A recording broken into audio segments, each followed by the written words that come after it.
Tempting recipes and വ്ളോഗ്സിൻ്റെ പുതിയൊരു വീഡിയോയിലേക്ക് എല്ലാ കൂട്ടുകാർക്കും സ്വാഗതം. ഇന്നത്തേതൊരു റെസിപ്പി വീഡിയോയോ വ്ളോഗോ ഒന്നുമല്ല, അൺബോക്സിംഗ് ആണ്. കുറേ കാലമായിട്ട് വാങ്ങിക്കണം എന്നൊക്കെ മനസ്സിൽ വിചാരിച്ചിരുന്ന 2 ഐറ്റംസിൻ്റെയാണ് കേട്ടോ.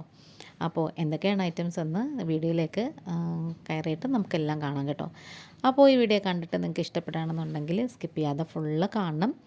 എന്നിട്ട് ചാനലൊന്ന് ലൈക്ക് ചെയ്യുകയും ഷെയർ ചെയ്യുകയും സബ്സ്ക്രൈബ് ചെയ്യുകയും ചെയ്യണേ. താമസിക്കുന്നില്ല, നേരെ വീഡിയോയിലേക്ക് പോകാം.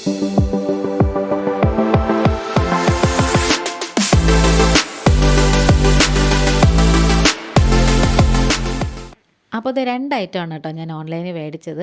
ഒരെണ്ണം മീഷോയിൽ നിന്ന് മേടിച്ച്, ഒരെണ്ണം ഫ്ലിപ്കാർട്ടിൽ നിന്ന് മേടിച്ചേ.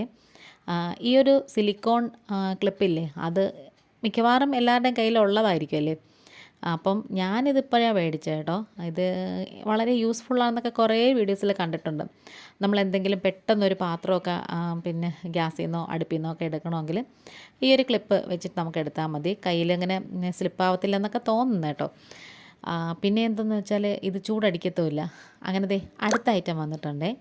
ഇതെന്ന് പറയുന്നുണ്ടല്ലോ ഒരു ഇഡ്ഡലി കുട്ടുവാണ്. ഇഡ്ഡലി കുട്ടും എന്ന് പറയാൻ പറ്റില്ല, ഒരു ചീനച്ചട്ടി പോലിരിക്കുന്ന സംഭവത്തിനകത്താണ് ഈ ഇഡ്ഡലിയുടെ പിന്നെ സംഭവങ്ങളൊക്കെ ഇരിക്കുന്നത്. ശരിക്കും ഇത് ഇഡ്ഡലി മാത്രമല്ല കേട്ടോ, ഇതൊരു മൾട്ടിപർപ്പസ് സ്റ്റീമറും കൂടാണേ. അപ്പോൾ ഇത് ഇതിനകത്ത് എന്തൊക്കെയാണ് സംഭവങ്ങളുണ്ടെന്നൊക്കെ നമുക്ക് നോക്കാം. എത്ര ഐറ്റം തട്ടുകളൊക്കെ ഉള്ളതെന്ന് നമുക്ക് നോക്കാം. കോപ്പർ ബോട്ടമാണ് ആ ചീനിച്ചട്ടി പോലെ ഇരിക്കുന്നതിന് കേട്ടോ. അത് വളരെ യൂസ്ഫുൾ ആണെന്ന് തോന്നുന്നേ. ഇതാണ് കേട്ടോ ഇഡ്ഡലിയുടെ തട്ടെന്ന് പറയുന്നത്. ഇത് ഒരു 2 എണ്ണം ഉണ്ട്. അങ്ങനെ ഇത് നമ്മുടെ ആ കുട്ടുവത്തിൻ്റെ ഈ സ്റ്റീമറിൻ്റെ അടപ്പാണ്. അതങ്ങ് മാറ്റി വെച്ചേക്കാം. എന്നിട്ട് നമുക്ക് ബാക്കിയുള്ള ഐറ്റംസൊക്കെ എടുത്ത് വെക്കാമേ. ഈ ഒരു പാത്രത്തിനുണ്ടല്ലോ നല്ല വെയിറ്റ് ഉണ്ട് കേട്ടോ. അപ്പം നമുക്ക് ഇച്ചിരി ഹൽവയൊക്കെ ഇളക്കണമെങ്കിലോ ഉണ്ടാക്കണമെങ്കിലോ അതുപോലെ തന്നെ ഇച്ചിരി ചിക്കൻ കറിയൊക്കെ വെക്കണമെങ്കിലോ ഇത് നല്ല യൂസ്ഫുൾ ആണെന്ന് തോന്നുന്നു കേട്ടോ. അടുത്തത് നമ്മൾ കുറേ കാലമായിട്ട് മേടിക്കണം എന്ന് ആഗ്രഹിച്ചിരുന്ന സംഭവമാണ് കേട്ടോ, കുട്ടി ഇഡ്ഡലി ഉണ്ടാക്കാനുള്ളത്. ഇത് കുട്ടികളെ അട്രാക്റ്റ് ചെയ്യാൻ നല്ലതാണേ. പിന്നെ ഒരു വെറൈറ്റിക്ക് വേണ്ടിയിട്ടൊക്കെ ഉണ്ടാക്കാം, എന്നൊന്നും ഇതിനകത്ത് ഉണ്ടാക്കാൻ പറ്റത്തില്ല കേട്ടോ. അങ്ങനത്തെ ഇനിയിപ്പോൾ ഉണ്ടത് ഇതേപോലത്തെ 2 എണ്ണമാണ് കേട്ടോ. ഇത് ഡോക്ല ഉണ്ടാക്കാനും അതുപോലെ കിണ്ണത്തപ്പം ഉണ്ടാക്കാനും പിന്നെ തെരളയോ കൊഴുക്കട്ടയോ ഇലയുടെയൊക്കെ ഉണ്ടാക്കാനും ഒക്കെ നല്ല യൂസ്ഫുൾ ആണെന്ന് തോന്നേ. പിന്നെ ദേ ഇതിനകത്ത് ഉണ്ടായിരുന്നതെന്ന് പറഞ്ഞാൽ നമുക്ക് ഏത്തപ്പഴമൊക്കെ പുഴുങ്ങിയെടുക്കാൻ പറ്റിയൊരു സംഭവമാണ് കേട്ടോ. അങ്ങനെ ദേ ഇത് നല്ല അടിപൊളിയായിട്ടുണ്ട്. അപ്പോൾ ഈ വീഡിയോ ആദ്യമായിട്ട് കാണുന്ന കൂട്ടുകാരെങ്കിലും ഉണ്ടെങ്കിൽ സബ്സ്ക്രൈബ് ചെയ്തിട്ട് ആ ബെല്ലൈക്കൺ ഒന്ന് എനേബിൾ ചെയ്യണേ. എന്നിട്ട് ഓൾ എന്ന ഓപ്ഷനും കൂടി കൊടുക്കണം. എങ്കിൽ മാത്രമേ ഞാനിടുന്ന വീഡിയോസൊക്കെ നോട്ടിഫിക്കേഷനായിട്ട് നിങ്ങൾക്ക് കിട്ടത്തുള്ളൂ.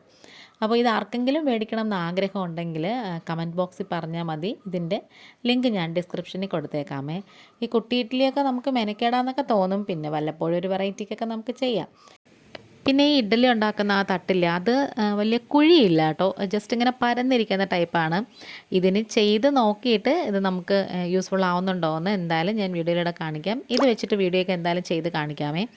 അപ്പോൾ ഈ ഒരു കുഞ്ഞു വീഡിയോ ഇഷ്ടപ്പെടുകയാണെന്നുണ്ടെങ്കിൽ ഒന്ന് സബ്സ്ക്രൈബ് ചെയ്ത് സപ്പോർട്ട് ചെയ്യണം. നിങ്ങൾക്ക് വേണമെന്ന് ആഗ്രഹം ഉണ്ടെങ്കിൽ ഇതേപോലത്തെ ഈ മൾട്ടിപർപ്പസ് സ്റ്റീമർ എന്തായാലും മേടിക്കാം. ഇത് കുറച്ചും കൂടെ അഡ്വാൻസ്ഡ് ആയിട്ടുള്ള മോഡലൊക്കെ അതിനകത്തുണ്ടായിരുന്നു, കുറച്ച് റേറ്റ് കൂടിയതൊക്കെയാണ്. പിന്നെ ഇതിലും തന്നെ റേറ്റ് കുറഞ്ഞ പല ഐറ്റംസും ഉണ്ടായിരുന്നേ. ഇത് കംഫർട്ടാണെന്ന് തോന്നുന്നു. ഞാൻ ചെയ്ത് നോക്കിയിട്ട് ഫീഡ്ബാക്ക് അറിയിക്കുന്നതാണ്. ഇന്നിപ്പോൾ ഇത്രയേ ഉള്ളൂ. വീണ്ടും വരാം. Thanks for watching.